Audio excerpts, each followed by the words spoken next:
Boa noite. Só um tempinho para eu compartilhar aqui. Mandar um aviãozinho para os meus seguidores para a gente começar a bater o nosso papo, que hoje vai ser um papo bem agradável.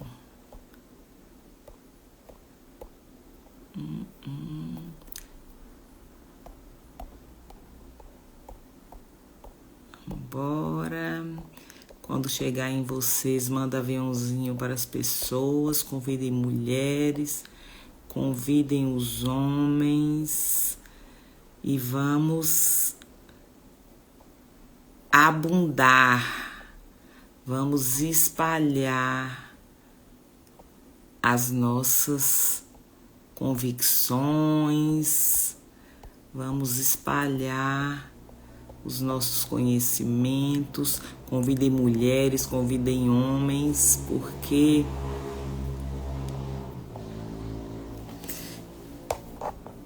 esse tema é um tema nosso, é o tema da atualidade, é o tema da liderança. Então não é um tema só para mulheres. Então eu vou ficar muito feliz se a gente daqui a pouco tiver também homens envolvidos aí, porque os homens são os nossos parceiros, né, nessa jornada.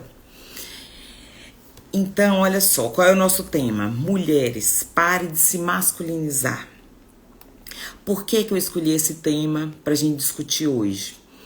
Porque muito tempo, lá no início da jornada, as mulheres, no início, historicamente, no contexto, as mulheres começaram a oferecer sua mão de obra para ganhar metade do que os homens ganhavam. Foi uma forma que elas conseguiram para entrar no mercado de trabalho. Então elas tentavam entrar, mas ninguém acreditava no potencial delas. Elas acabaram, porque queriam contribuir, sabiam que podiam, começaram a oferecer o trabalho mais barato. E tá tudo certo, porque foi a maneira que elas conseguiram de fazer. Nós sabemos que quem sabe, quem quer, faz acontecer, né? Então elas fizeram acontecer, nem que foi sacrificando, oferecendo a mão de obra delas mais baratas. Foram pro mercado de trabalho e, claro, foi sucesso. Tem muitos filmes que mostram isso, eu queria lembrar o nome de algum aqui, mas daqui a pouco eu lembro no decorrer da fala. Aí elas foram percebendo que para serem respeitadas e aceitas como líderes, como chefes, elas tinham que, até para ser aceita no mundo corporativo, que era extremamente masculino, elas tinham que ter comportamentos parecidos com os dos homens. Porque se ela fosse naturalmente a autenticidade dela, ela não seria aceita. Então isso foi meio que até inconsciente dela. Ela foi se masculinizando não só nos trajes, né? A gente repara que as roupas, eu mesma, quando eu fui nomeada gerente de negócio, a primeira coisa que eu fiz, olha só, isso foi ontem, isso foi 2010.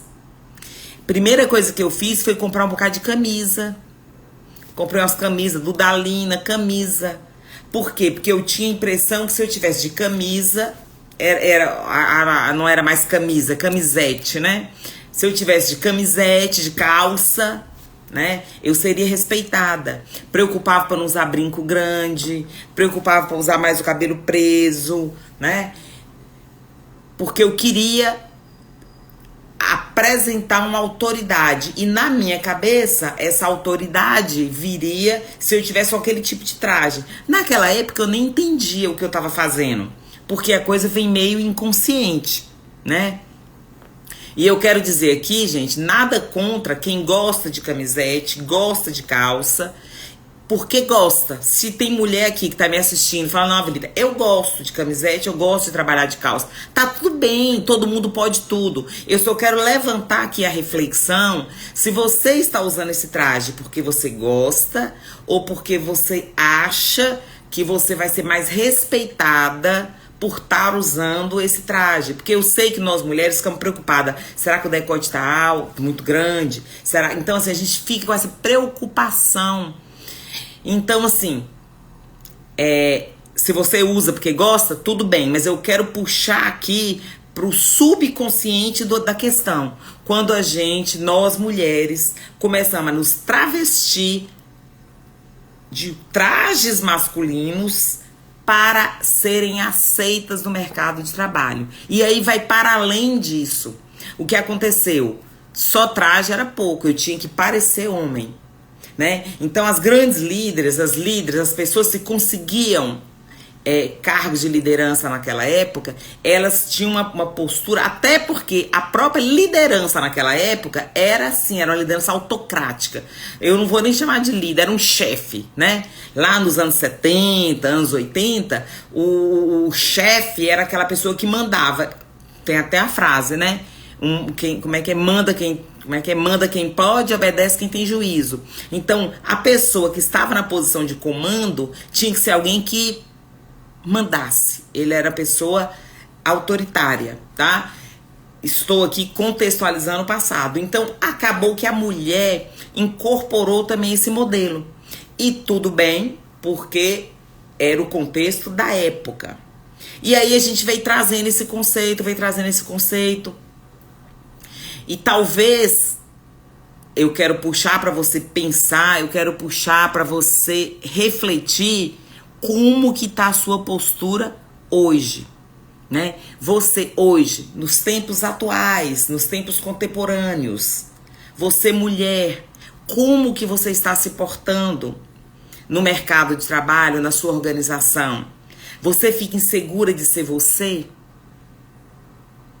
Você fica escondendo o seu eu com medo de ser aceita, de ser rejeitada?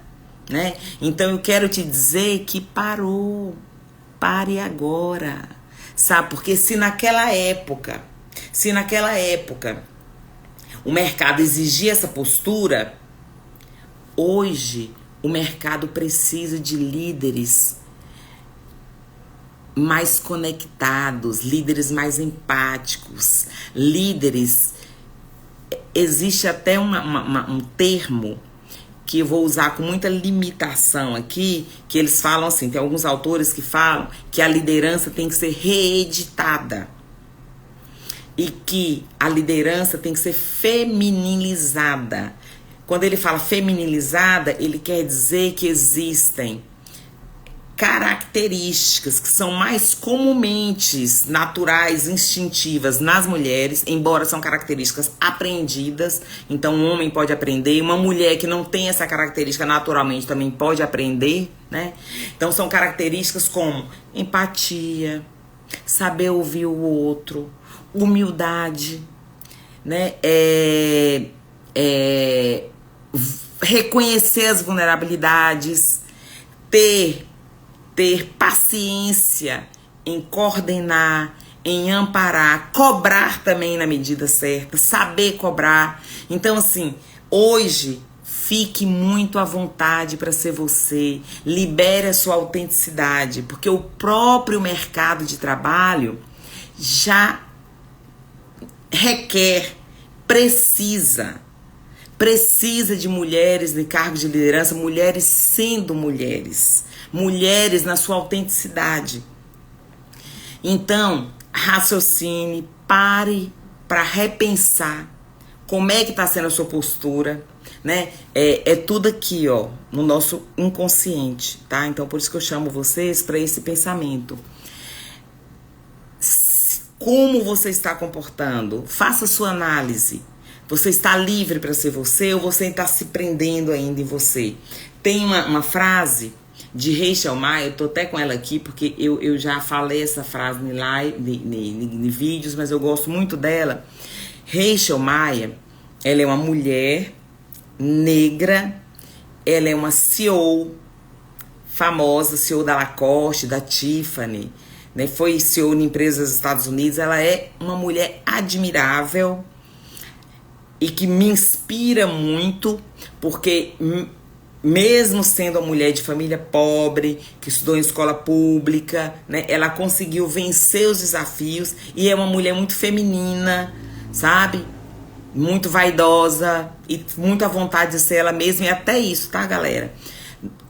Quando nós somos nós mesmos, é o nosso melhor momento, é quando nós produzimos mais, é quando nós fazemos mais entregas. Então não se intimide, não se minimize, não se encolha para caber, tá? Não se encolha para caber, certo? Seja você, e se o ambiente tá exigindo que você seja menos, tá te encolhendo, é porque ali não é lugar para você, né?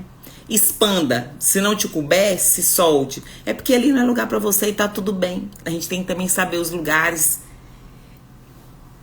que merecem a nossa presença, né? Então eu queria dizer da frase de Rachel Maia. Qual a frase que Rachel Maia colocou? Ela falou assim, ó: hoje, na posição que me encontro, com a segurança que tenho, olha só, com a segurança, que a gente demora, né, gente, a ter a segurança que a gente precisa ter. Entendo que não preciso ser igual a eles.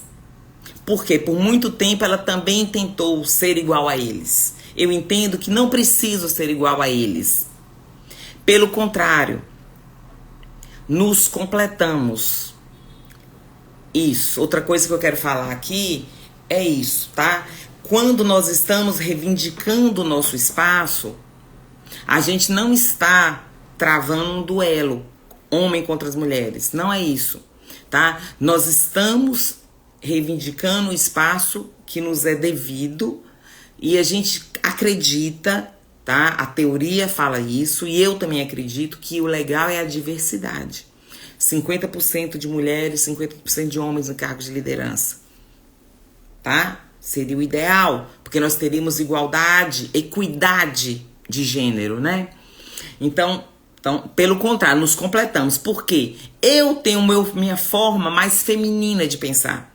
Se eu tô trabalhando do lado de um homem, ou seja, se o homem é par meu, líder igual eu, nós vamos conversar, nós vamos discutir. Ele vai ver a mesma cena sob um olhar diferente, que o homem tem um modelo mental diferente do nosso.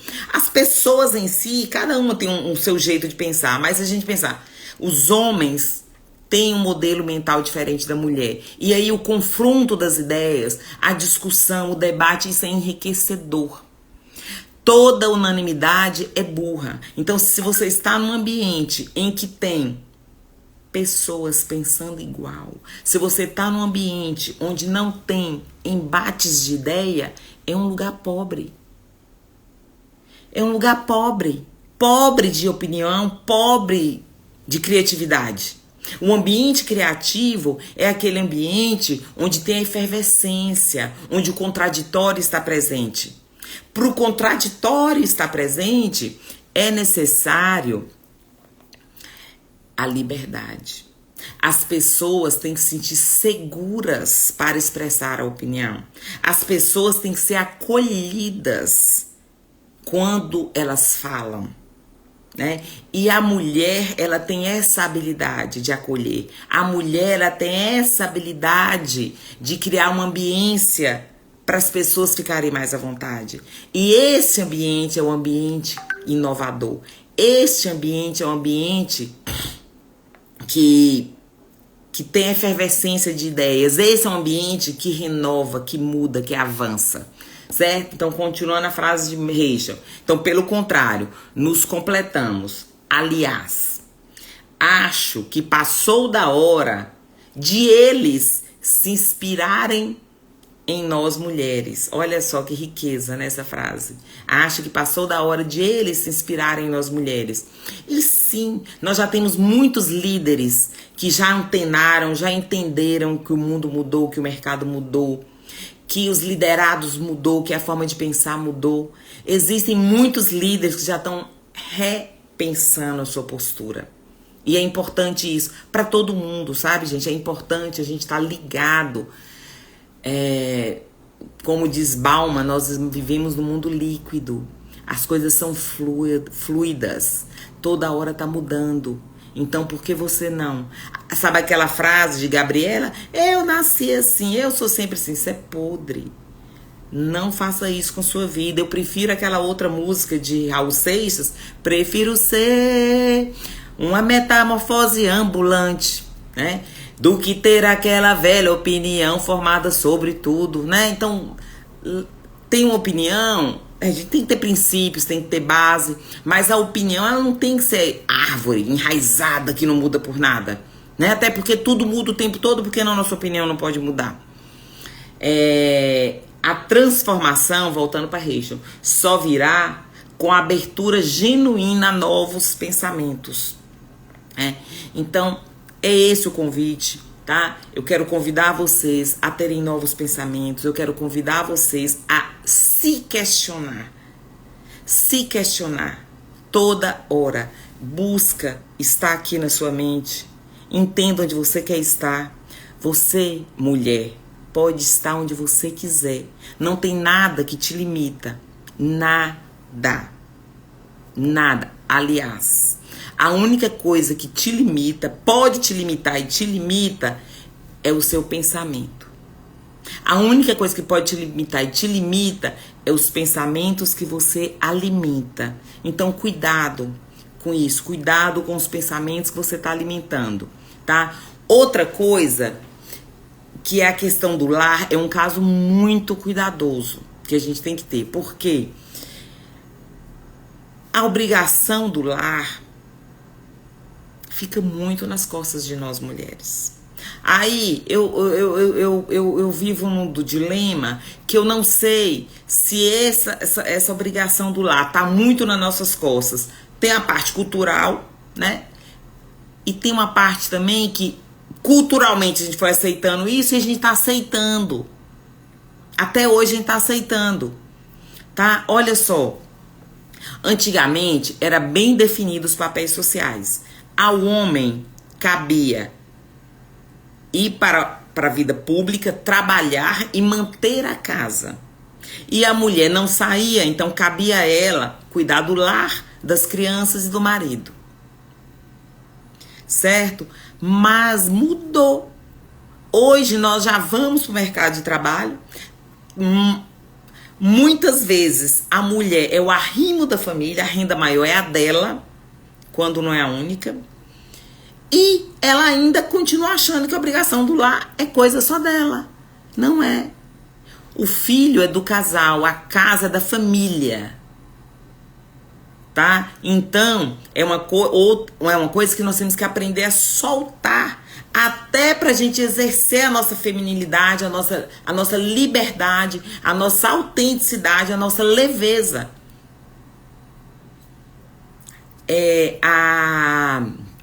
Eu esqueci o nome da economista que ganhou esse ano o Prêmio Nobel de Economia. Ela falou isso, que a igualdade entre mulheres e homens só vai acontecer no mercado de trabalho quando a igualdade acontecer em casa. Então é um trabalho de cada um de nós reunir com nossos familiares, reunir com nossos cônjuges e deixar isso muito claro. Eu preciso estudar, eu preciso de descansar e eu preciso de dividir as tarefas da casa. A casa não é só minha. Então é necessário que você inicie esse trabalho. Eu até abri meu Instagram e tô conversando aqui sobre esse tema, porque meu objetivo é que cada uma de... Eu sei que existem coisas que são estruturais, eu sei que existem coisas que tem que ser a organização, eu sei que existem coisas grandes que tem que acontecer para essa igualdade de gênero acontecer também. Eu sei disso. Mas por que eu abri meu Insta, que eu tô aqui para conversar com vocês? Porque eu gostaria de que cada uma de nós, mulheres, tivesse uma postura, tivéssemos postura, começasse a nos colocar. Não tem que ser com grosseria, com delicadeza, com educação, nos colocarmos para a nossa família, o nosso chefe, os nossos colegas de trabalho, entender a nossa posição. Nós já fomos encolhidas demais. Criança, menina quieta, menina cala a boca, menina cruza as pernas, menina isso, menina, chega. Nós hoje somos adultas, nós hoje somos mulheres, nós hoje sabemos o nosso potencial. Vamos começar arrancando esses post-it que colocaram na gente. Vamos ser nós mesmas e vamos delimitando o nosso espaço. Eu agora, nesse instante, estava vendo uma postagem de Cortella, ele falando aqui, porque eu acho que existe um equívoco quando a gente fala de feminismo. Ele falou, o feminismo não é o contrário do machismo. E o machismo não é o contrário. O machismo pressupõe que o macho é superior à fêmea. E o feminismo pressupõe que homens e mulheres são iguais. Tá? Então o que a gente quer é só igualdade.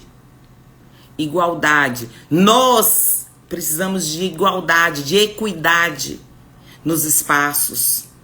Quando a gente fala iguais, eu não estou falando iguais biologicamente, não. Biologicamente, nós não somos iguais. Tá nítido isso, né? Tá claro, tá óbvio.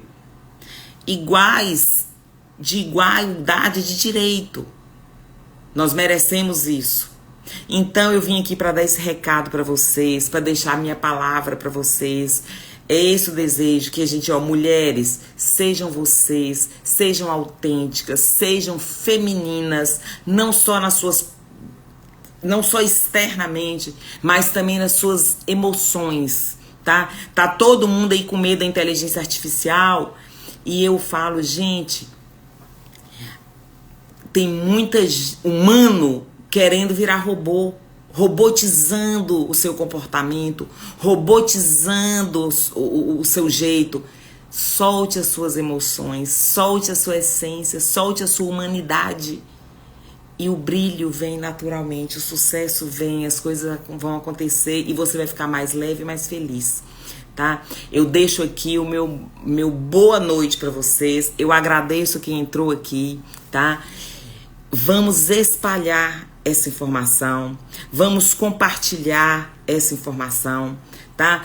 É nossa obrigação, pelo menos eu sinto na obrigação, uma vez que eu não pensava assim, tá, gente? Eu achava que tava tudo bem, que tava tudo certo, que não tinha, porque eu tava muito ocupada, correndo para trabalhar, e eu não conseguia observar que sim, a carga pesa mais pro nosso lado. E eu acho que a maneira da gente... O que tá no nosso alcance, tá? Eu quero trabalhar isso. O que tá no nosso alcance é a gente agir com a gente. Então vamos fazer o que tá ao nosso alcance e esperar que os entes superiores também ajam, tá bom? Eu acredito numa coisa, quando eu mudo, tudo ao meu redor muda. Então vamos mudar nosso comportamento, vamos mudar nossa postura, vamos libertar a nossa autenticidade e vamos buscar a cadeira. Nós podemos sentar na cadeira que nós quisermos, nós podemos tudo, tá? Nada nos limita. Eu deixo aqui meu boa noite pra vocês e até de 15 em 15 dias eu vou tentar fazer uma live, mas eu aviso lá no meu Insta, tá bom? Foi um prazer passar esse tempo aqui com vocês, tá? Um grande abraço. Tchau.